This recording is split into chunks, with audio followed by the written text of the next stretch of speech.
அன்பான மாதா தொலைக்காட்சி நேயர்களுக்கு வணக்கம்.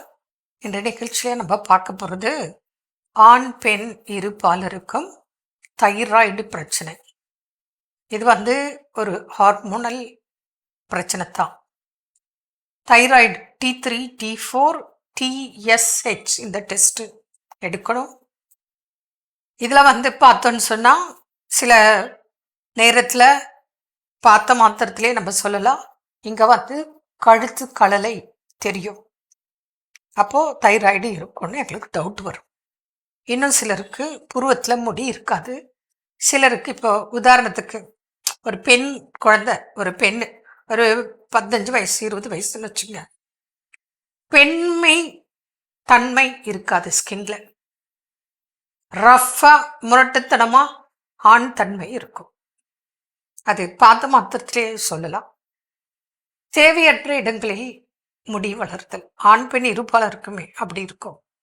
அப்புறம் கண் முட்டை பார்த்தீங்கன்னா, விழிகள் பார்த்தீங்கன்னா வெளியில் தள்ள மாதிரி, வெளியில் பிதுங்கின மாதிரி ஒரு தோற்றம் இருக்கும். நாக்கு பார்த்தீங்கன்னா தடித்த மாதிரி இருக்கும். சில ஆண் குழந்தையா இருக்கலாம், பெண் குழந்தையா இருக்கலாம்.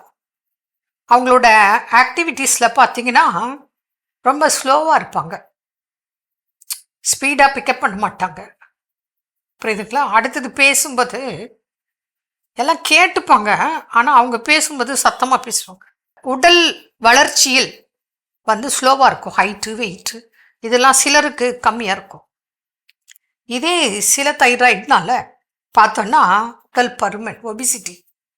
இதே இன்னொரு சாரர் டைப்பு தைராய்டு வெயிட்டே போடாது, குரோத்தே கம்மி, அவங்களோட வேலைகளே ஸ்லோ. ஆனால் ஜென்ரலாக நான் சொல்லக்கூடியது உடற்பயிற்சி.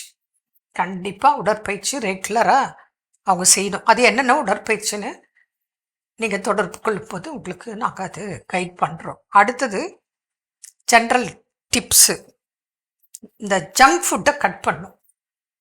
மைதா product, snacks, biscuit, chocolate, cheese, burger, puffs, samosa, maida product, jam, sauce இதெல்லாம் கட் பண்ணணும். ஆனால் அதுக்கு பதில் நிறைய ஃப்ரூட்ஸு, காய்கறிகள், வீட்டில் சமைத்த உணவுகள், மீன் எடுத்துக்கலாம், நான்வெஜ்ஜில் கூட என்னென்ன எடுக்கலான்னு சொல்லுவோம். அடுத்தது பார்த்திங்கன்னா, டெய்லி இந்த தனியாக இருக்குல்ல, கொத்தமல்லி விதை ஒரு 3 டேபிள் ஸ்பூன் எடுத்து அது ஒரு 100 ml தண்ணியில் போட்டு அது 50 ml பாயில் ஆக்கணும். தனியா டீன்னு சொல்லுவோம். அது 50 ml ஆனதும் ஃபில்டர் பண்ணிவிட்டு நீங்கள் சுகர் பேஷண்ட்டை தான் அப்படியே குடிச்சிக்கலாம். சுகர் எல்லாம் இல்லை, சின்ன குழந்தைங்க, டீனேஜ், சுகர் பிபியெல்லாம் ஒன்றும் இல்லை அப்படின்னா நீங்கள் அதில் கருப்பட்டி ஒரு நாள், தேன் ஒரு நாள், இல்லை வெறுமனேவும் நீங்கள் குடிக்கலாம். அல்லது ஆல்ரெடி உங்களுக்கு அலோபதி மெடிசன் சொல்லியிருப்பாங்க, டாக்டர்ஸ் கொடுத்துருப்பாங்க, அந்த மாத்திரை சாப்பிட்ற கூட இந்த தண்ணியிலே சாப்பிட்டுக்கலாம்.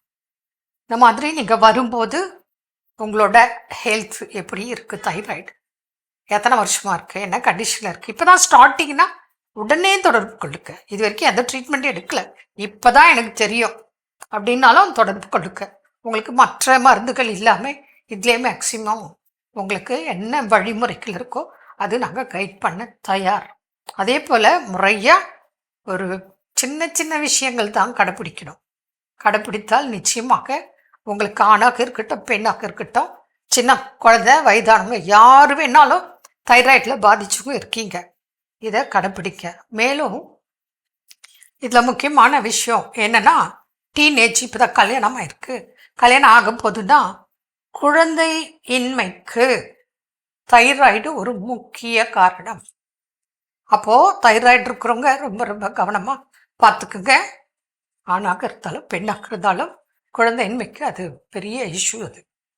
அது கண்ட்ரோல் பண்ணாதான் உங்களுக்கு கன்சீவ் ஆகிறதுக்கு வாய்ப்பு. அது மாத்திரம் இல்லை, கன்சீவ் ஆன பிறகும் டெலிவரி ஆகிற வரைக்கும் அந்த பெண்ணுக்கு அந்த தைராய்டை மெயின்டைன் பண்ணிகிட்டே இருக்கணும். ஆணுக்கு கட்டாயம் கன்சீவ் ஆகிற வரைக்கும் ட்ரீட்மெண்ட் கண்டிப்பாக கொடுத்தே ஆகணும். இதெல்லாம் உள்ளுக்குள்ள பாதிப்புகள் இன்டெரக்டாக ஏற்படும். அதை மனதில் கொண்டு தைராய்டுன்னு சொன்னால் லேசாக விட்டுடாதீங்க, கவனமாக பார்த்துக்கிட்டா நிச்சயமாக கண்ட்ரோலில் வச்சுக்கலாம். பிரச்சனைகள் நிறைய வராமல் பாதுகாக்க முடியும். மீண்டும் நாளை சந்திப்போம். நன்றி. அன்னை மரியே வாழ்க.